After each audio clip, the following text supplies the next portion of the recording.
Hello दोस्तों, जय हिंद। आज हम वृत्त के बारे में पढ़ेंगे। तो सबसे पहले एक वृत्त बनाएंगे, उसके बाद उससे संबंधित तथ्यों को समझेंगे। तो गोला होता है जिसको हम वृत्त कहते हैं। इसके केंद्र में एक बिंदु होता है जिसको हम केंद्र बिंदु कहते हैं।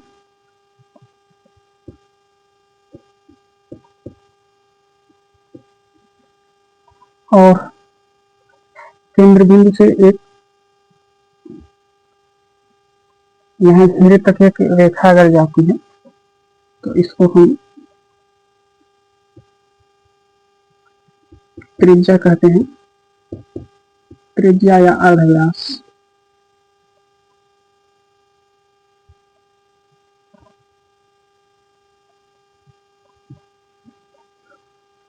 अगर यही यहाँ से होकर के केंद्र बिंदु से जाते हैं या केंद्र बिंदु से दो भागों में विभक्त होते हैं, तो यहाँ से यहाँ तक जो पूरी रेखा गई है जो केंद्र बिंदु से होकर के जाती है, इसको हम व्यास कहते हैं। और इसी तरह का अगर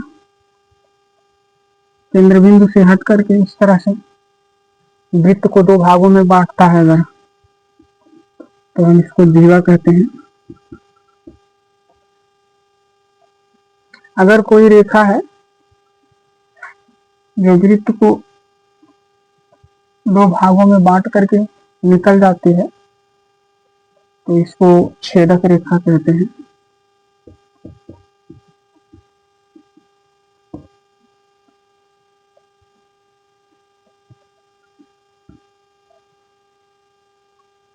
अगर कोई रेखा वृत्त को स्पर्श करके निकल जाती है तो इसको स्पर्श रेखा कहते हैं।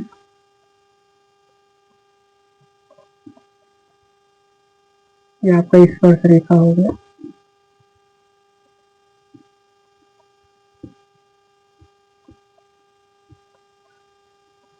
और स्पर्श रेखा वृत्त पर जहां लगती है इसको स्पर्श बिंदु कहते हैं।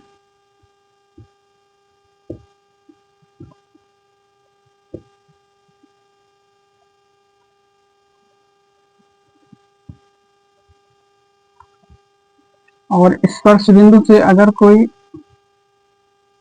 रेखा केंद्र तक आती है तो वह स्पर्श रेखा पर लंबवत होता है, जहां पर 90 डिग्री का कोण बनाता है।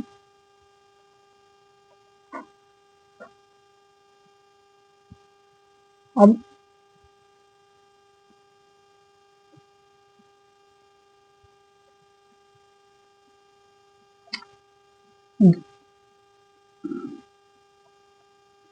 हमको ये देखना है कि अगर दो त्रिज्या किसी एंगल पर वृत्त को खंडों में विभाजित करते हैं, तो एक एंगल में कटा हुआ जो खंड होता है त्रिज्या के माध्यम से जो वृत्त के अंदर खंडों में विभाजित करता है उसको हम त्रिज्या खंड कहते हैं। जैसे 90 डिग्री पर विभाजित किया है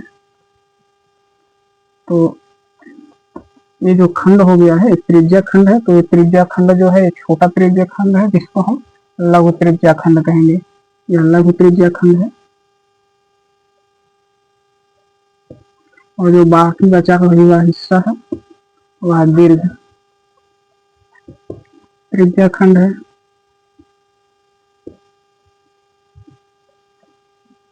उसी तरह से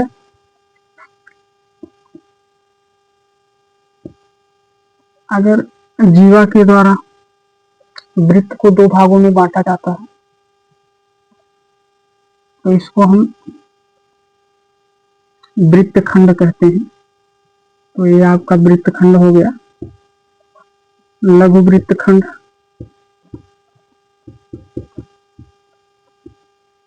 और बाकी वाला जो हिस्सा ऊपर का है ये पूरा बचा हुआ ये आपका हो गया दीर्घ वृत्तखंड। इसको परिधि कहते हैं, ध्यान रखिए गोला जो है घेरा हुआ है इसको परिधि कहेंगे। तो इस चित्र के माध्यम से हम विभिन्न पहलुओं को जान सके हैं। तो अब इन सभी के बारे में विस्तार से हम देखेंगे, इनमें लागू होने वाले क्या क्या फार्मूले हैं सूत्र को देखेंगे और इनसे संबंधित जो सवालों हैं उनका हमें हल कैसे करना है इसके बारे में भी हम देखेंगे।